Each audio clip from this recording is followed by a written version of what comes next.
Olá, pessoal da terceira série do ensino médio, tudo bem com vocês? Com a família de vocês? Espero que sim. Vim para a aula de filosofia dessa semana e olha só, no dia 19 de novembro teve uma aula no Centro de Mídia que chama O Homem como Ser Político. Se você for lá no YouTube você acha essa aula, tá? Eu vim trazer esse vídeo para complementar essa aula, falar um pouquinho da política para Aristóteles, do livro A Política de Aristóteles, e no final vai ter atividade. As atividades são para entregar no dia 2 de dezembro, quarta-feira, não é mais sexta-feira, porque eu tenho que fechar essas notas, não dá para atrasar mais do que isso. Entregar até dia 2 de dezembro às 5 horas da tarde, não deixe passar a data. Como é que entrega? Vocês já sabem. Põe o título da aula que vai estar escrito aqui embaixo. Copia as questões, responde, tira uma foto e manda para esse número que eu deixei aqui para vocês, tá bom? Então, eu vou falar sobre a política de Aristóteles. Aristóteles é aquele filósofo lá da Grécia Antiga que vocês já conhecem, que foi aluno de Platão, e ele escreveu um livro que chama A Política. E a gente vai falar sobre esse livro agora, tá? Então, ó, A Política de Aristóteles. Estou falando do livro A Política de Aristóteles. O homem é um animal político por natureza. Por que político? Porque vive em sociedade. Eu vou explicar isso mais pra frente, tá? Pois as primeiras comunidades e a cidade, de fato, são da natureza humana. Os homens que por natureza não fazem parte de uma comunidade ou cidade não são homens, são deuses ou degradados, ou seres inferiores. Então Aristóteles fala que o ser humano nasceu para viver em sociedade, que o ser humano só se desenvolveu por causa da sociedade, que sem a sociedade não existe humanidade. Todos os homens, quando falo em homens aqui, é humanidade, tá? Todos os homens, todos os seres que se definem como homens, pertencem a uma comunidade.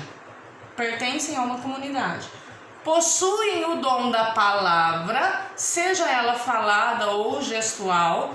A linguagem não é só a falada, tá? E não se bastam a si mesmo. Então, o ser humano pertence a uma sociedade, possui o dom da palavra e não se basta a si mesmo.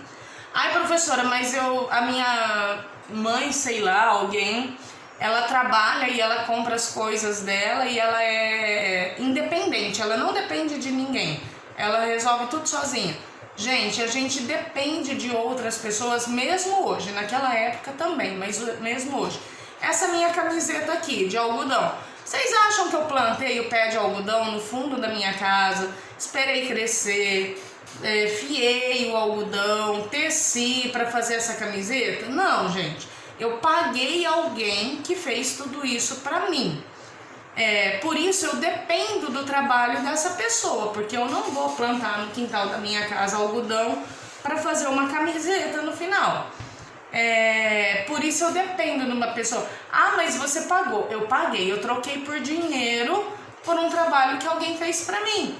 O ventilador que você tem na sua casa não foi você que construiu catando as pedrinhas e as madeirinhas lá na natureza e foi lá e construiu sozinho. Alguém comprou, alguém fez e vocês compraram isso daí. Por isso que Aristóteles fala que a gente não se basta. A gente faz alguma coisa, mas a gente depende de outras pessoas para fazer outras pra gente, tá? Não que tivesse ventilador na época de Aristóteles, não é isso. Mas eu tô tentando explicar de uma forma que vocês entendam melhor, tá? Essas características o tornam o ser político. Isso é, um ser que não existe isoladamente, que convive e se faz completo entre outros seres humanos, precisando saber conviver em harmonia. Então as pessoas precisam saber conviver com um mínimo de respeito para poder trabalhar, para poder estudar, para poder ficar dentro de casa. Existe uma necessidade de ter essa convivência harmoniosa, tá? E é sobre essa convivência harmoniosa que ele fala no livro A Política. No livro A Política, Aristóteles não se refere à igualdade simples ou aritmética. Ele não fala que as pessoas deveriam receber o mesmo salário, todo mundo, por empregos diferentes, ou então as pessoas deveriam ter a mesma quantidade de camiseta, todo mundo a mesma quantidade de camiseta. Não é isso. Vai depender da necessidade de cada um. Tem gente que vai usar mais de uma coisa, tem gente que vai usar mais de outra.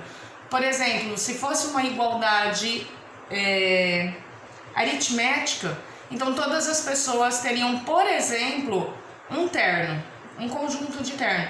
Mas será que todas as pessoas usam um conjunto de terno no dia a dia para trabalhar? Não, tem gente que usa mais, tem gente que usa menos, tem gente que nem usa. Então Aristóteles fala que a igualdade ela acontece não de forma exata para todo mundo, mas de acordo com as necessidades, tá bom? No livro, Aristóteles não se refere à igualdade simples ou aritmética, mas à justiça distributiva, que leva em conta o mérito das pessoas. Não se dá o igual aos desiguais, já que as pessoas são diferentes. A lei é o princípio que rege a ação dos cidadãos. Estando dentro de sociedade, nós precisamos seguir as leis. E a garantia de que todo mundo segue as leis, ou deveria seguir as leis, faz com que a gente tenha segurança. A lei garante a nossa segurança também. É a expressão política da ordem natural. Mesmo considerando a importância das leis escritas, Aristóteles também valorizou as morais, tá? Não só as escritas, mas também aquelas culturais. Tem duas questões, agora que eu falei isso daí, que é o principal do livro de Aristóteles, eu vou deixar aqui as questões, faz a atividade do jeito que eu já expliquei até lá na frente e manda até dia 2, tá bom, gente? Beijo, tchau, até mais.